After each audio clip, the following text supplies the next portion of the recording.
একটি বোতল ছিল, যা তিনি ঔষধের বোতল বলে বোঝাতে চাচ্ছেন। মিলর্ড, মিলর্ড, আসামি শমশের হাওলাদারের রুমে একটি বোতল ছিল, একথা সত্য, কিন্তু বোতলে বিষ ছিল না মিলর্ড।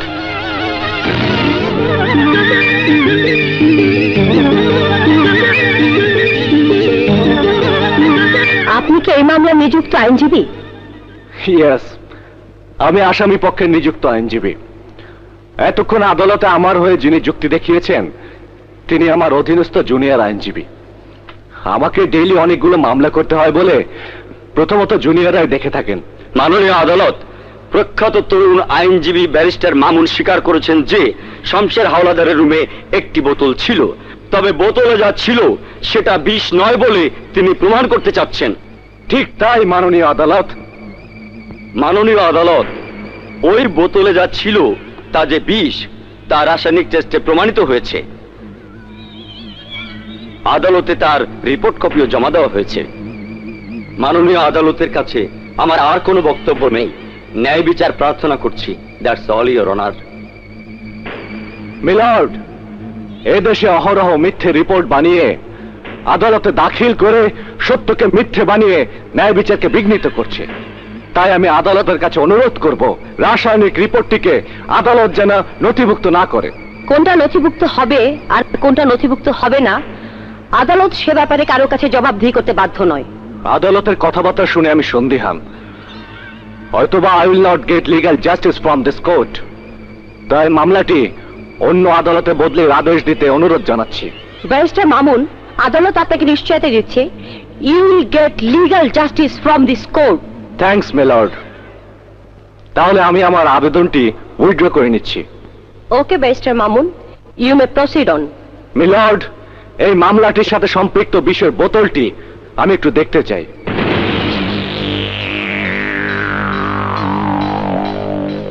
মিলর্ড, রাসায়নিক টেস্টে পেয়েছে যে এই বোতলে আছে বিষাক্ত বিষ, যা মানুষ বা পশু খেলে সাথে সাথে মৃত্যুর কোলে ঢলে পড়ে, যা এই মামলার বাদীকেও খাওয়ানোর চেষ্টা করা হয়েছিল, কিন্তু খাওয়াতে পারেনি। তাতেই তিনি হাসপাতালে মৃত্যুর সাথে পাঞ্জা লড়েছেন। তাই না বিজ্ঞ আইনজীবী? ইয়েস, সত্য ঘটনা। মাননীয় আদালত, আমি আপনার সামনে, এই আদালতের সামনে এই বোতলের বিষ খেয়ে ফেলবো। যদি 5 মিনিটের মধ্যে মরে না যায় তাহলে আমরা কি ধরে নিতে পারি না এই বোতলে বিষ নেই, আছে কাশির ঔষধ? মাননীয় আদালত, 5 মিনিট দরকার নেই। মাত্র 1 মিনিটের ব্যবধানে বুঝতে পারা যাবে ওই বোতলে রাখা আছে বিষাক্ত বিষ। ওকে মাননীয় আদালত, আমি তাহলে আপনার সামনে বিষ খেয়ে নিচ্ছি। আপনারা ঘড়ি দেখে সময় দেখুন।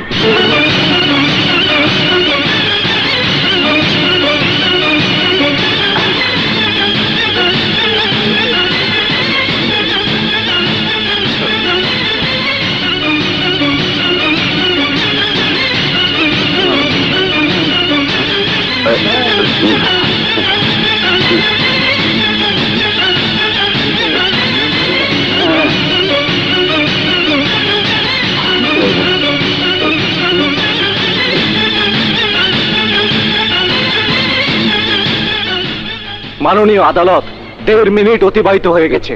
এতে কি প্রতীয়মান হয় না যে এই বোতলে বিষ ছিল না, ছিল কাশির ঔষধ? That's all your honour.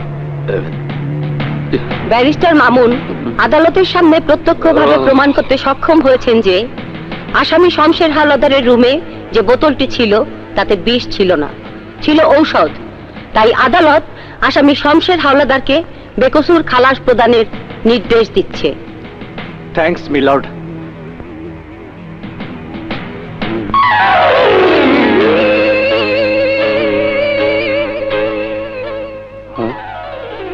ভুল।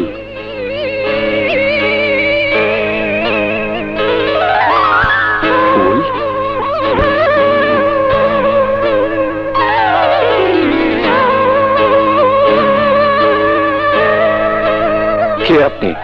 গোলাপের তোড়া দিয়ে মুখ ঢেকে আছেন। প্লিজ গোলাপের তোড়াটা সরিয়ে নিন।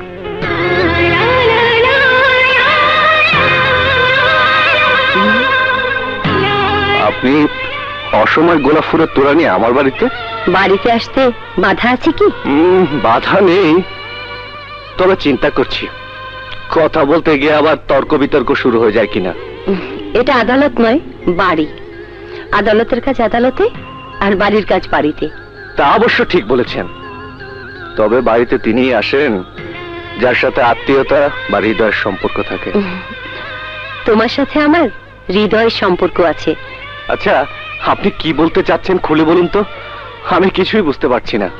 বুঝতে পারছো না? উহুম। আমি সিটি কলেজের ছাত্রী বিনা। বিনা?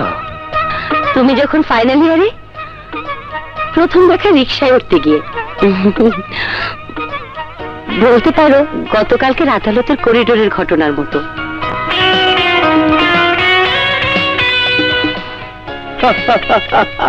মামুন, তুমি কি সে কথা মনে করতে পেরে হাসছো নাকি উপহাস করছো? সত্যি করে খুলে বলো, নইলে আমি চললাম। আরে দাঁড়াও দাঁড়াও, সব মনে পড়েছে। প্রথমে তো তুমি স্বীকারই করতে চাওনি যে ভুলটা ছিল তোমার, এবং সে ভুলটা ছিল বড় একটি ভুল। পরে অবশ্য তুমি সহ তোমার বান্ধবীরা মিলে হোস্টেলে গিয়ে ভুল স্বীকার করে আমার রুমের মধ্যে বড় একটি গোলাপ রেখে তার পাশাপাশি সাদা কাগজে লিখেছিলে, সুন্দর একটি ফুল আর বড় একটি ভুল পাশাপাশি হলে বললে মানুষ ডাক্তার বা উকিলের কাছে যায়, তখন তারা বিষয়টিকে তেমন গুরুত্ব দেয় না। কিন্তু যখন তারা নিজেরাই বিপদে পড়ে, তখন উপলব্ধি করে বিপদে পড়লে মানুষের কি অবস্থা হয়। ভাই সাহেব, এমন ভাবে কথা বলে কাঁচা ঘাই লবণ দিবেন না। আপনাকে বুঝাতে চাচ্ছেন তা আমরা বুঝতে পেরেছি। যদি কোনো উপায় থাকে তাহলে সেই বুদ্ধিটাই চান।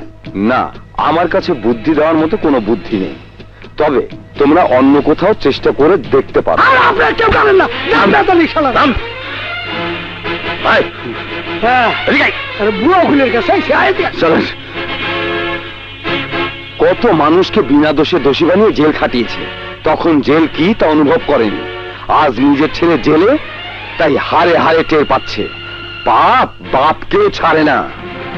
যেহেতু আসামি নিজেই আদালতে স্বীকার করেছে যে মেয়েটিকে সে নিজেই ধর্ষণ করেছে, তাই এই মামলার জামিন না হওয়ার পসিবিলিটি 100%। তাহলে কি কোনো বই নেই? আল্লাহ আল্লাহ, তখন সমস্যার কথা বুঝে বলাইছেন। আমাকে সমস্যাটা সমাধান করে দেওয়ার ব্যবস্থা করেন বাবা। চিন্তা বাবা, তোমাদের সমস্যা আমি বুঝতে পেরেছি। একমাত্র ছেলে ধর্ষণ মামলায় জেলে, কি করে জেল থেকে বের করা যায় সেই তদবিরের জন্য আমার দরবারে এসেছো। এই জিন্দা বাবা। ভাই, একদম খাপের খাপ মিলে গেছে। সত্যিই তো তাই।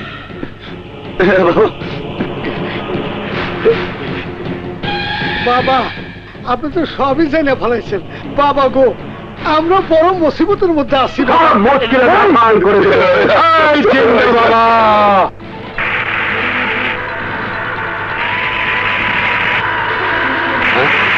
Hey, stop!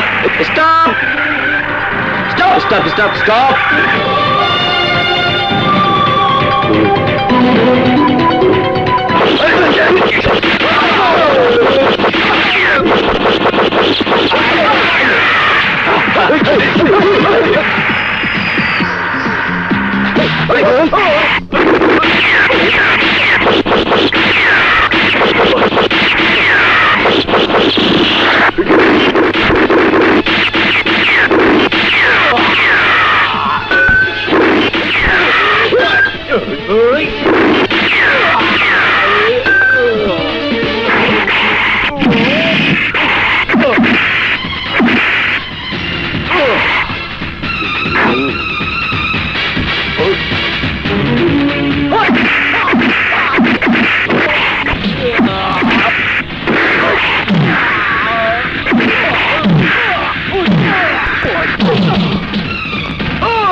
জিন্দা বাবা।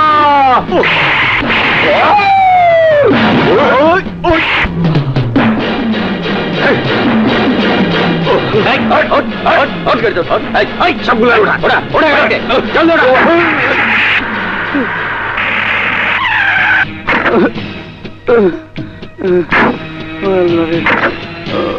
হাত ভাঙ্গি এই ল্যাংড়া হাতটা শুষ্কা। কি ব্যাপার তোদের এই অবস্থা? দুলা ভাই, রাস্তার মধ্যে প্রথমে পুলিশের আক্রমণ, পরে বিশাল শক্তিধর এক পুরুষ আমাদের সাথে সকলকে ধরে নিয়ে গেছে। আমরা দুইজন কোন মতে পালাই আইছি। তাহলে এখন কি হবে? চিন্তা বাবা, দোহাই লাগে। আমি এই মাত্র দেখতে পেলাম পথে যারা আক্রমণ করেছে তারা তোমাদেরই শত্রু। তাই হবে পীর বাবা। একজন ছদ্মবেশী প্রায় আমাদের পিছে লেগে থাকে, আগুনের ভিতর থেকে বেরিয়ে এসে মারধর করে চলে যায়। এই চিন্তা বাবা, সব মুশকিল আসান করে দেব। তোমরা চেষ্টা করে দেখো এই মুহূর্তে অন্তত একটি মেয়ে জোগাড় করা যায় কিনা। এই মুহূর্তে মেয়ে মানুষ কই পাম? তার নাদের বাবাজির বউকে তুমি বুঝিয়ে রাজি করে আনার ব্যবস্থা করতে পারবে না বাবু? ওই মাঝি মেয়েকে রাজি হবে? কি করে রাজি করাতে হয় তা আমার জানা আছে। তোমরা ড্রয়িং রুমে গিয়ে অপেক্ষা করো, আমি এক্ষুনি নিয়ে আসছি। এই চিন্তা বাবা,